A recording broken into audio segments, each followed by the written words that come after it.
السلام علیکم دوستو، آج ہم بات کر رہے ہیں کتے کی۔ ایک تو جانور ہوتا ہے کتا، اور دوسرا ہوتا ہے انسان جو فطرتاً کتا ہوتا ہے۔ ہم آج بات کریں گے اس کتے کی جو فطرتاً کتا ہے انسانی صورت میں۔ ایسی شخصیت جو عورتوں کو ہوس بھری نظروں سے دیکھتی ہے، وہ اپنی خواہشات کی تکمیل کے لیے نہایت گھٹیا اور مکروا حرکتوں پر اتر آتی ہے۔ ایسے افراد کو کتا کہا جاتا ہے۔ اپنی ہوس کی غلامی میں کسی بھی حد تک جا سکتے ہیں ایسے افراد۔ ان کا بنیادی مقصد عورتوں کو کسی نہ کسی طرح اپنی گرفت میں لینا ہوتا ہے، اور اس کے لیے وہ طرح طرح کے ہتھ کنڈے استعمال کرتے ہیں۔ عورتوں سے بات کرنے کے بہانے تلاش کرنا ان کی فطرت ہے۔ کتا انسان ہمیشہ عورتوں سے بات کرنے کے لیے بہانے ڈھونڈے گا۔ وہ چھوٹی چھوٹی باتوں کو جواز بنا کر ان سے رابطہ کرنے کی کوشش کرے گا۔ اگر وہ کسی دفتر میں ہے، اگر وہ کسی دفتر کا باس ہے، تو وہ ہر وقت عورتوں کو غیر ضروری طور پر کام کے بہانے بلائے گا۔ وہ مصنوعی میٹنگز رکھے گا جن کا کوئی مقصد نہیں ہوگا، اور ان میٹنگز میں عورتوں کو اپنے قریب بٹھانے کی کوشش کرے گا۔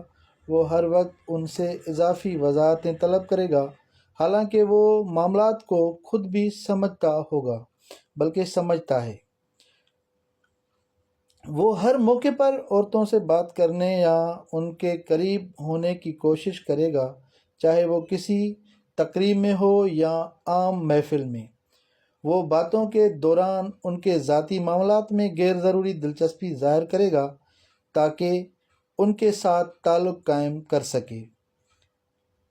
کتا انسان جب بھی کسی میٹنگ یا تقریب کا اہتمام کرے گا تو عورتوں کو اپنے قریب بٹھانے کی ہر ممکن کوشش کرے گا۔ وہ اس بات کا خاص خیال رکھے گا کہ وہ ان کے سامنے یا برابر میں ہو، تاکہ اپنے مکروا ارادوں کی تسکین کر سکے۔ وہ اکثر ان کی جسمانی حرکات و سکنات پر نظر رکھے گا اور ان کے ذاتی اسپیس کی کوئی پرواہ نہیں کرے گا۔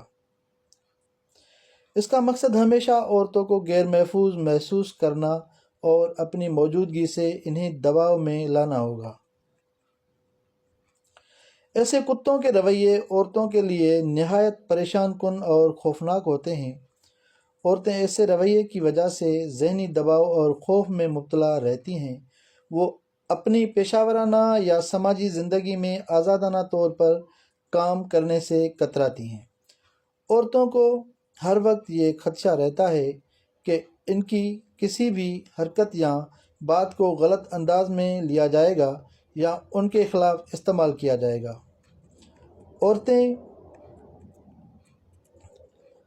عورتیں ایسے ماحول کی وجہ سے اپنی ملازمت چھوڑنے یا سماجی سرگرمیوں سے دور ہونے پر مجبور ہو سکتی ہیں، جو ان کے کیریئر اور ذاتی زندگی پر منفی اثر ڈالتا ہے۔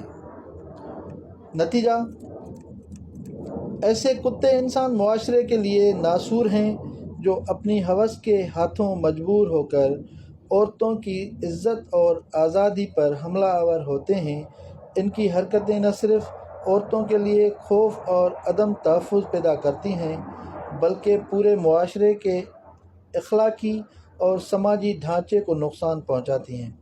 ایسے لوگوں کو بے نقاب کرنا اور ان کے خلاف سخت کارروائی کرنا ضروری ہے۔ عورتوں کو ایسا ماحول فراہم کرنا ہماری ذمہ داری ہے جہاں وہ خود کو محفوظ اور آزاد محسوس کریں۔